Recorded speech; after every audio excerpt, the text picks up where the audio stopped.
je suis ravie de vous retrouver pour cette nouvelle vidéo, une vidéo que j'avais très hâte de vous faire, puisque j'avais envie de vous parler de ces livres qui ne sont pas encore traduits en français. C'est sorti de fantasy qu'on voit passer de partout, du côté anglophone, du booktube anglophone, de tous les réseaux sociaux anglophones, mais qui ne sont pas encore traduits en français et que j'aimerais voir traduire en français. Voilà, j'ai encore espoir, même si, comme je vous le disais dans mon book tag, Beginning of the Year book tag, de moins en moins de maisons d'édition prennent le risque de sortir des livres d'auteurs qui ne sont pas forcément extrêmement connus, on va dire, partout dans le monde. Comparé à tous les livres qui sont traduits par exemple chez Brajlon. À chaque fois c'est des livres qui ont déjà un succès fou, on va dire, du côté anglophone. Et du coup j'aimerais bien vous en parler, puisque c'est des livres que j'aimerais découvrir, donc je pense que quoi qu'il arrive je les découvrirai, parce que grâce à mon nouvel abonnement chez The Broken Binding, je pense que j'aurai l'occasion de le faire et d'en acheter et de m'en prendre plusieurs, parce qu'ils ont des superbes éditions à chaque fois, mais je voulais quand même vous en parler, peut-être pour vous faire découvrir certains, et peut-être que certains vous en avez déjà entendu parler parce que vous avez vu passer la couverture, ou vous suivez des booktubers, bookstagrammers, booktalkers, etc. anglophones, peut-être que vous ne connaissez pas forcément le résumé, donc j'espère que cette vidéo vous aidera et vous convaincra de craquer pour ces livres. Mais il y en a beaucoup du coup que j'avais repéré en suivant des comptes américains ou anglais sur Booktube, et ce sont des comptes que j'adore, donc j'avoue que je leur fais extrêmement confiance par rapport à tout l'imaginaire adulte, où moi, je commence à avoir un petit bagage, mais j'ai pas non plus un énorme bagage, on va dire, comparé à certains, et également des livres que j'ai repérés sur le compte de Rémi de Langue de la Magie, et des livres que j'ai repérés sur le compte de The Broken Binding, et chez les partenaires de The Broken Binding, parce que j'en suis énormément sur les réseaux sociaux. Je sais pas, j'adore à chaque fois comment il les présente, etc. Donc ça m'a donné extrêmement envie d'en découvrir beaucoup. Vous allez voir, donc là je vous ai fait une petite liste parce que j'allais pas vous parler de tous ceux que je rêverais de découvrir, parce que il y en aurait trop. Mais pourquoi pas vous faire une partie 2 si ça vous intéresse, si cette vidéo vous plaît. Du coup on va commencer maintenant avec une saga. Alors de base c'est une trilogie qui est ensuite suivie. Non, c'est une duologie qui est ensuite suivie d'une trilogie dans le même univers et une autre saga énorme avec 9 tomes. Donc c'est un univers énorme.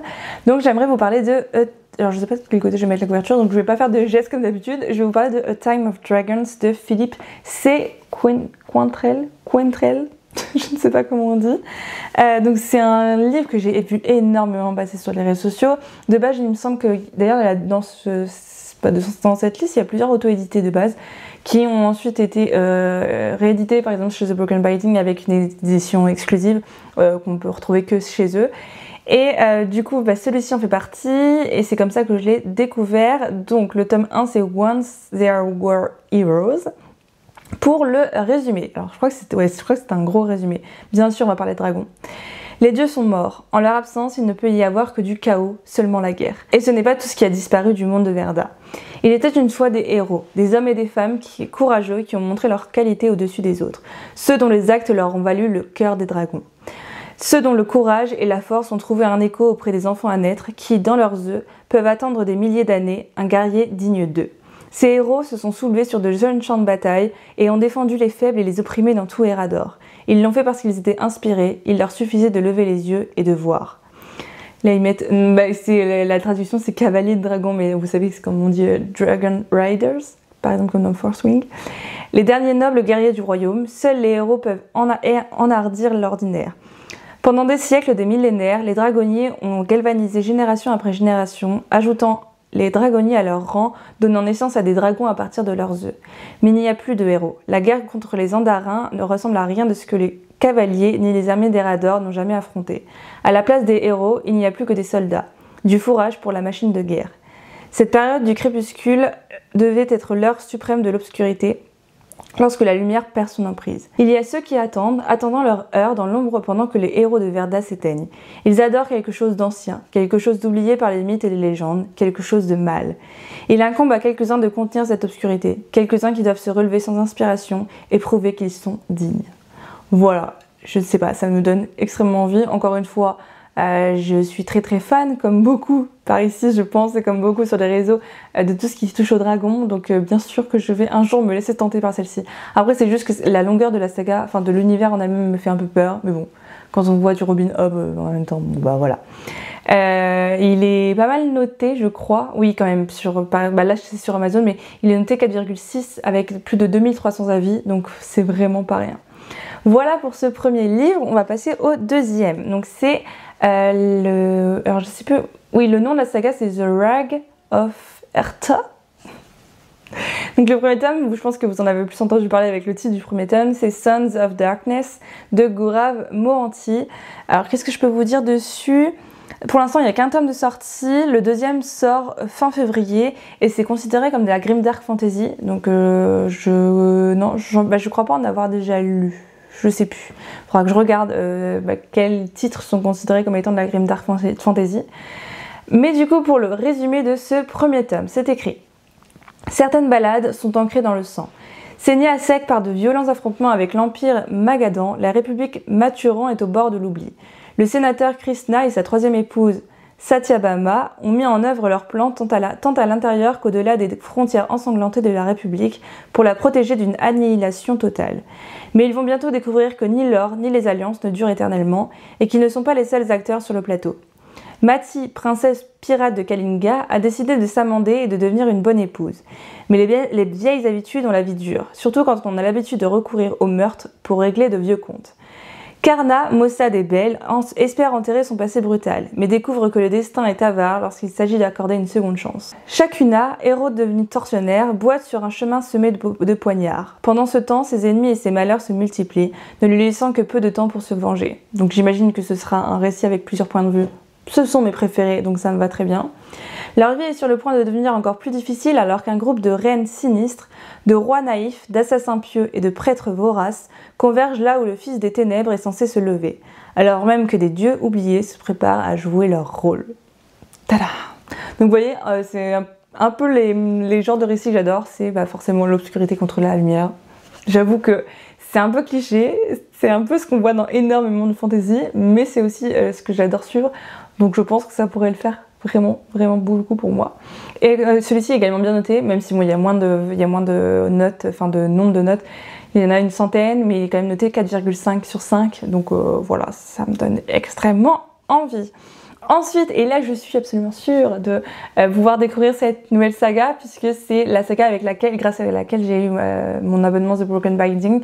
Vous savez, quand vous rentrez dans The Broken Binding, quand vous faites la demande pour avoir un abonnement, vous rentrez avec une saga qui vous est proposée. Donc soit vous acceptez l'abonnement, ou soit vous refusez cette saga et vous mettez toujours en liste d'attente pour la prochaine qu'ils proposeront. Donc moi, ce qui a été proposé, c'est la saga Rook and Rose de M.A. Carrick, donc que j'avais repéré sur beaucoup de comptes anglophones, donc je suis extrêmement contente. C'est une saga de fantasy qui se passe ou fantastique plutôt, qui se passe à Venise. Et le premier tome, c'est The Mask of Mirrors. C'est une trilogie. Et voilà ce que je peux vous en dire, elle est complète, elle est déjà sortie, il y a tout qui est sorti en VO. Donc tout sera disponible et je crois qu'on va en recevoir un par mois, donc à partir du mois de février et jusqu'au mois d'avril du coup. Alors, pour vous en dire un peu plus sur cette trilogie, c'est écrit une aventure fantastique, riche et éblouissante dans laquelle un escroc, un justifié et un seigneur du crime doivent s'unir pour sauver leur ville. Les cauchemars envahissent la ville des rêves. Renata Virdo est une escroc qui est arrivée dans la ville étincelante de Nedazra, la ville des rêves, avec un seul objectif, se frayer un chemin dans une maison noble et assurer sa fortune et l'avenir de sa sœur. Mais alors qu'elle est entraînée dans le monde aristocratique de la maison Tremantis, elle se rend compte que sa mascarade n'est qu'une parmi tant d'autres qui l'entourent. Et alors que la magie corrompue commence à se frayer un chemin à travers Nadezra, les querelles empoisonnées de ses aristocrates et les dangers obscurs de son ventre appauvri s'en mêlent, avec reine en leur cœur. Voilà, conflit. Voilà, c'est un mélange pour conflit politique. Nous allons appeler ça des conflits maintenant. Énormément de conflits politiques, donc ça me donne extrêmement envie. Puis je sais pas, ça se passe dans la ville, ça se passe en Venise. Ça peut être trop bien comme terrain de jeu, donc j'ai trop hâte de voir ce que ça va donner. Ensuite, en quatrième, j'ai mis la saga The Bond and the Broken de Ryan Cahill avec le premier tome qui est Of Blood and Fire. Je pense que vous l'avez vu pas mal passer parce que lui il a vraiment tourné si vous êtes un peu dans tout ce qui est l'imaginaire adulte anglophone. Ce que je peux vous en dire, c'est que pour le moment il y a 3 tomes de dispo. Le tome 4 sortira fin mars, mais il y a plusieurs novellas dans le même univers qui sont disponibles et que vous pouvez lire. Donc je crois que ça fait quand même un bon univers. Enfin, ça fait du coup pas mal de livres qui sont déjà sortis, 6, quelque chose comme ça, je sais plus exactement. Donc pour le résumé, c'est écrit « Né dans le feu, trempé dans le sang ». Eferia est une terre divisée par la guerre et la méfiance. Les hauts seigneurs du sud se chamaillent et se battent, seulement tenus en échec par la garde du dragon, des traîtres d'une époque révolue qui servent l'empire du nord. Dans les villages reculés du sud d'Eferia, encore sous le choc de la perte tragique de son frère, Calen Breyer se prépare pour The Proving. Alors ils le traduisent pas, donc je sais pas comment, on verra comment ce sera, si un jour c'est traduit, comment ce sera traduit. C'est une épreuve de courage et d'habileté à laquelle tous ne survivent pas. Épreuve. Mais lorsque 3 étrangers arrivent dans le village de Milltown avec un secret pour lequel ils sont prêts à mourir, le monde de Calen est arraché et il est plongé tête première dans une guerre qui fait rage depuis des siècles. Il n'y a pas de prophétie, sa venue n'était pas annoncée. Il saigne comme n'importe quel homme et il saignera encore. Tadam! J'adore quand c'est des phrases courtes comme ça mais impactantes à la fin des résumés. Ça me donne extrêmement envie, vraiment. Encore une fois, c'est une saga qui est extrêmement bien notée puisqu'elle a plus de 8000 avis, elle a plus de 8000 notes même et elle est à 4,4 sur 5. Donc vous voyez, à chaque fois c'est du lourd. Franchement, c'est du lourd, ça donne très très envie. Celle-là, je pense que c'est une de celles que j'ai vu le plus passer dans les tops de 2024. Donc ça m'a encore plus donné envie, clairement. Ensuite, 5e saga, toujours une saga, pas de duologie pour le moment. C'est le Song of Chaos de Michael R. Miller. Alors moi déjà, c'est les couvertures qui m'ont tapé dans l'œil la première fois que je l'ai vu. Je me suis dit waouh. L'édition The Broken Binding, je me suis dit waouh, je veux ces livres. Plusieurs fois j'ai failli craquer, je ne l'ai pas fait. Je pense que quand je craquerai sur leur site, je craquerai sur plusieurs de leurs livres parce qu'il y a quand même les frais de douane à inclure et les frais d'envoi parce que ça vient quand même d'Angleterre, donc c'est pas donné, même si bon, comparé à d'autres, on va dire à d'autres versions exclusives comme Fairyloot et Lemicrate, ça va, oui ça va. Du coup pour le moment il y a 3 tomes de dispo, je sais pas s'il y en aura plus, là c'est écrit livre 1 sur 3, donc je sais pas, à voir pour la suite, mais du coup c'est écrit pour le résumé, je vous ai pas dit alors c'est ce Song of Chaos Book 1, c'est le livre 1 s'appelle Ascendant. Donc pour le résumé, Holt Cook n'a jamais été destiné à être un cavalier de dragon. Oui, c'est un peu... Ouais, j'adore les dragonniers, voilà. Il a toujours servi consciencieusement la salle des ordres du Crag, gardant leur casserole propre. Mais il découvre ensuite un sombre secret. Les dragons ne tolèrent pas la faiblesse de leurs congénères, tuant les jeunes qu'ils jugent imparfaits. Ému par la pitié, Holt défie l'ordre, sauve un œuf voué à l'échec et jure de protéger le dragon aveugle qui s'y trouve. Mais le fléau s'accentue. Des hordes de morts vivants parcourent le pays, propageant le fléau et laissant la destruction sur leur passage. Les cavaliers dragons sont massacrés et la trahison se cache dans l'ombre. Holt a une chance de survivre. Il doit cultiver le pouvoir mystérieux du noyau magique de son dragon. Une énergie unique qui pourrait faire pencher la balance dans les batailles à venir et prouver au monde qu'un serviteur en vaut la peine après tout. Le début d'une nouvelle fantaisie épique de Dragon Rider, toujours pareil, combinant le meilleur des dragons. Je n'ai jamais lu les dragons, même si là ça me donne de plus en plus envie. Et encore une fois, pour ne citer que The Broken Binding, là est en train de préparer une édition exclusive de Eragon, donc on verra. Et elle s'écrit avec le système magique de la série Wheelwright Cradle, que je connais pas. Donc voilà, je sais pas, ça me donne extrêmement envie. Rien que le fait qu'un serviteur devienne un dragonnier, je trouve ça absolument génial. En plus, un dragon qui est aveugle, donc qui est un peu le rebut de la société des dragons, on va dire. Je sais pas, il y a beaucoup de choses qui me donnent extrêmement envie.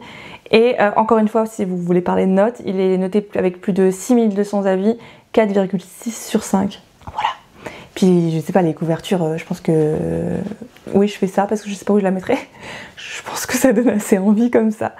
Donc voilà pour celui-ci. Ensuite, ça c'est un livre que j'ai déjà, donc au moins je pourrais très vite le lire, qui est encore une fois très bien noté, puisqu'avec plus de 500 avis, il est noté 4,3 sur 5. Donc c'est la saga, alors je sais plus, oui, The Last Legacy, et je crois que d'ailleurs ça va être qu'une duologie, donc à voir, mais pour le moment, il n'y a que le tome 1 qui est disponible, donc The Silver Blood Promise, et le tome 2 sortira en novembre 2025. Donc ça va, j'ai le temps, mais au moins je pourrais me mettre à jour, donc ça c'est cool. De James Logan, je ne vous ai pas précisé. Du coup, pour le résumé, on nous dit que déjà c'est pour les fans de Nicolas Eames et James Islington. James Islington, j'avais lu le premier tome de sa trilogie qui est sorti chez les éditions Léa, L'ombre du savoir perdu. Je suis pas à jour. Il faut que je reprenne le tome 2 parce qu'à l'époque je l'avais mis de côté. Parce que je sais pas, j'étais pas trop dedans. Mais finalement, ça me donne trop envie de le reprendre parce que j'ai vu d'excellents retours sur sa nouvelle saga, donc The Will of the Many, je crois, qui est incroyablement encensé de partout, mais vraiment de partout. Et les gens attendent le tome 2 cette année, donc on va voir. Bon, c'est pas pour parler de lui, mais du coup c'est écrit pour le résumer. Lucan Gardova est un fin joueur de cartes, un décrocheur de l'académie, et grâce à un duel qui s'est mal terminé, l'héritier en disgrâce d'une ancienne maison noble. Sa vie se résume à du vin bon marché, à des jeux de cartes truqués, et à se demander comment il pourrait reconquérir la vie qu'il a gâchée. Lorsque Lucan découvre que son ancien père a été assassiné dans d'étranges circonstances, il trouve un nouveau but. Privé de la possibilité de réparer ses erreurs, il jure de percer le secret de la mort de son père. Sa recherche de réponse le mène à Safrona, ville légendaire des princes marchands, où tout peut être acheté si l'on possède la pièce. Lucan ne cherche pas la vérité, mais il trouve des dangers et des secrets dans chaque ombre. Car à Safrona, tout a un prix, et le prix de la vérité est le plus meurtrier de tous. Quelle belle fin de résumé. Vraiment tout ce qui donne extrêmement envie. Bon écoutez, ça me donne très envie, donc on verra bien ce que ça va donner. Et encore une fois, j'ai vu d'excellents retours sur le premier tome.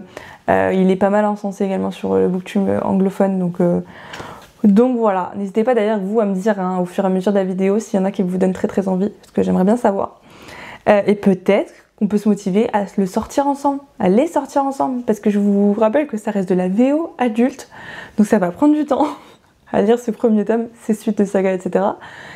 Et encore une fois, c'est des sagas que j'aimerais commencer, alors que j'avais dit que je voulais en continuer cette année. C'est super. Ensuite, la saga Gaël Song de Shona Lawless. Donc pour le moment, il y a 3 tomes de sortie. J'ai vu qu'il y avait, alors je ne sais pas si c'est vrai, mais j'ai vu que sur Goodreads, il y avait un 4e tome qui allait sortir en novembre 2025, et il y a 2 novellas qui sont déjà disponibles dans le même univers. Donc je crois que c'est inspiré de la mythologie nordique, mais je ne veux pas me tromper. Ou de la mythologie irlandaise, quelque chose comme ça. Mais ça parle de vikings, du coup je me suis dit, depuis que j'ai lu John Gwynne, je veux plus en lire. Je l'avais passé sur le compte de Kevin également sur Instagram, qui m'avait donné très envie. Donc le premier tome c'est The Children of Gods and Fighting Men. Donc on nous dit pour le résumé, premier d'une série fantastique historique captivante qui mêle la mythologie irlandaise et l'histoire réelle. Voilà. The Children of Gods and Fighting Men est le premier roman passionnant de la série sélectionné pour le meilleur début au British Fantasy Awards 2023. Ils pensent qu'ils ont tué le dernier d'entre nous. 981 après Jésus-Christ, le roi viking de Dublin est mort. Sa jeune veuve, Gormflaith, a des ambitions pour son fils et pour elle-même, mais l'Irlande est un pays dangereux et les rois ont tendance à ne pas rester rois longtemps. Gormflaith a aussi un secret. C'est une Fomorienne, membre d'une race immortelle qui peut faire de la magie du feu. Elle a gardé ses pouvoirs cachés à tout prix, car il existe d'autres immortels dans ce monde, comme les Tuatha des Danann, une autre race magique qui sont les ennemis jurés de tous les Fomoriens. Fodla est l'un des Tuatha des Danann, doté du don de guérison. Les siens vivent dans une forteresse cachée du monde des mortels. Fodla accepte d'aider ses proches en espionnant Brian Boru, un homme puissant qui vise à devenir le haut roi d'Irlande. Elle découvre un pays au bord de la guerre, une guerre qu'elle veut désespérément arrêter. Mais empêcher la perte de vie mortelle n'est pas facile avec l'Irlande dans la tourmente et les Fomoriens désormais en pleine ascension. On me dit mythologie irlandaise, magie du feu, magie de guérison, voilà, moi j'ai besoin d'absolument rien d'autre pour avoir envie de le découvrir. Donc j'espère que ce sera le cas. Ensuite, pareil, une saga que j'avais vu passer il y a très longtemps, d'ailleurs d'une autrice que je veux découvrir depuis très longtemps. C'est la trilogie The Winnowing Flame Trilogy, de Jane Williams. Du coup, je vous le disais, c'est vraiment une autrice dont j'entends beaucoup de bien depuis très longtemps. Tellement du coup que je vous l'ai pas dit. Du coup pour The Children of God and Fighting Men, c'est quand même noté 4,4 avec plus de 400 avis. Et c'est The Ninth Reign, donc qui est le premier tome de The Winnowing Flame trilogie, 4,3 avec plus de 2500 notes. Donc c'est que des excellentes sagas, j'ai trop hâte. Du coup, pour celui-ci, donc vous l'avez compris, c'est une trilogie. On nous dit la grande ville d'Ebora brillait autrefois d'or. Aujourd'hui, ces rues sont attaquées par des loups. Tormaline Lossless n'a aucun goût à rester assis à attendre de mourir pendant que le royaume de ses ancêtres s'effondre. Parler d'un voyage de culpabilité. Mieux vaut être parmi les vivants, là où se trouvent des tavernes pleines de femmes et de vin. Lorsque l'exploratrice excentrique Lady Vincenza Vintage de Grayson lui propose un emploi, il voit une solution de facilité. Même lorsqu'ils sont rejoints par une sorcière fugitive ayant tendance à mettre le feu, la perspective d'affronter des monstres et de récupérer des artefacts anciens est préférable à l'abomination qu'il a laissée derrière lui. Mais tout le monde n'est pas prêt à laisser l'empire d'Eboran s'effondrer et les aventuriers sont rapidement entraînés dans une conspiration entre magie et guerre, car les Durelia arrivent et la 9e pluie doit tomber. Voilà, ça en dit pas trop, mais ça en dit assez pour me donner envie. C'était conseillé par de nombreux auteurs qui sont très connus en fantasy adulte, donc ça pouvait que me donner très envie. La couverture, enfin les couvertures des 3 tomes, je sais pas, sont tellement beaux, ça donne envie de découvrir tout ça. Et enfin, le dernier et pas des moindres, puisque c'est peut-être l'une des sagas qui me donne le plus envie. Ici, elle est notée 4,3 sur 5 avec plus de 2500 avis. Je parle de la trilogie de Empire of the Wolf de Richard Swan, qui vient de sortir un livre dans le même univers. Je sais plus comment il s'appelle, Grave of the Empire, quelque chose comme ça, je sais plus exactement. Je sais pas, cet auteur est incroyablement aimé. Tout ce qu'il écrit, ça perce sur les réseaux sociaux. Enfin, ça me donne trop envie. Il y a une fille que je suis qui est Tori. Je sais plus je vous mettrai sa chaîne en barre d'infos, que je suis de base sur BookTok, mais que j'ai suivi ensuite sur BookTube quand j'ai découvert qu'elle avait une chaîne, qui a énormément de bonnes recommandations en science-fiction, mais aussi en fantasy, et c'est l'une de ses sagas préférées. Elle l'a tellement bien vendu que je n'ai plus qu'une envie depuis, c'est de le découvrir enfin. Donc le tome 1, c'est The Justice of Kings. Du coup, qu'est-ce qu'on nous dit ? Aucun homme n'est au-dessus de la loi. L'empire du loup bouillonne d'agitation. Rebelles, hérétiques et patriciens puissants défient tous le pouvoir du trône impérial. Seul l'ordre des justices s'oppose au chaos. Sir Conrad von Walt est le juge le plus redouté de tous, faisant respecter la loi grâce à son esprit vif, ses pouvoirs arcaniques et ses compétences d'épéiste. À ses côtés se tient Elena Sedanka, sa commis et protégée, orpheline des guerres qui ont forgé l'Empire. Lorsqu'ils enquêtent sur le meurtre d'un aristocrate provincial, ils découvrent une conspiration qui s'étend jusqu'au sommet de la société impériale. Alors que les enjeux augmentent et deviennent de plus en plus personnels, Von Walt et Elena doivent faire un choix. Abandonneront-ils les lois qu'ils ont juré de respecter afin de protéger l'Empire ? Présentant un protagoniste inoubliable destiné à devenir une icône fantastique, The Justice of Kings est un premier roman incontournable où l'action, l'intrigue et la magie se rencontrent. Donc voilà un peu pour celui-ci et pour le dernier qui me donne extrêmement envie. N'hésitez pas vous à me dire s'il y a peut-être des récits de fantasy adultes que vous aimeriez voir traduits en français, parce que moi ça me permettra d'en découvrir encore plus, même si j'en ai déjà pas mal dans ma wishlist. J'avoue que ma wishlist est prête à craquer. Heureusement qu'il n'y a aucun fond dans une wishlist, parce que depuis le temps, elle aurait craqué. Mais il y en a d'autres dont je pourrais éventuellement vous parler si ça vous dit dans une autre vidéo. Moi j'adore ce genre de vidéo, j'adore pouvoir découvrir d'autres livres, des